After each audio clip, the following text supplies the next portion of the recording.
Probably the biggest side effect area that we really need to consider, and again, very aggressively from day one, is the gastrointestinal tract. And I think, firstly, nutrition. Is the person absorbing the food? If we have worries about their malabsorption or worries about their nutritional state, let's start the creon early. Let's get them digesting their food to give them the building blocks to repair. In terms of their bowels, often people will complain of diarrhea from the chemotherapy, and knowing that irinotecan, for instance, can cause diarrhea as a side effect. But what we've been doing recent times is we've been a lot more proactive in, when patients complain of these symptoms, getting abdominal x-rays when they present to the clinic. And I'm astonished at how often the abdominal x-rays show a condition called fecal overload.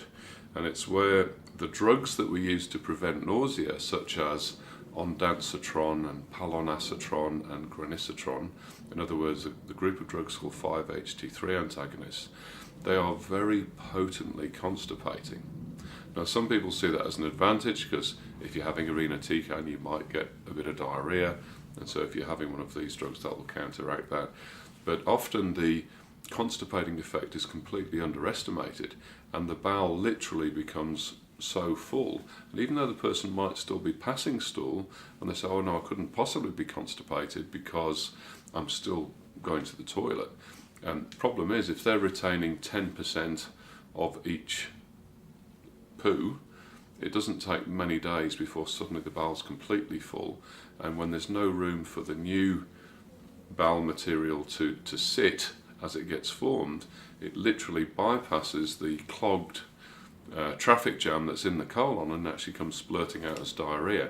We call that overflow diarrhea. And of course, the worst thing you can do with overflow diarrhea is then give somebody loperamide. You give somebody a diarrhea drug, and all that's doing is just further blocking up the colon.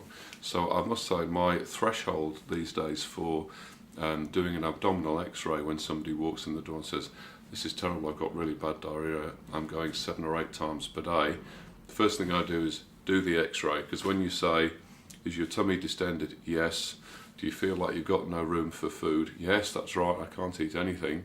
You say, well, I actually think you're constipated. The look of disbelief couldn't possibly be so. You can get round all that. It's quicker and easier just to say, If you examine, you think the tummy's distended, a quick abdominal x-ray, and you explain that how we cure your diarrhea is to give you a good dose of laxatives to make sure we clear you out properly.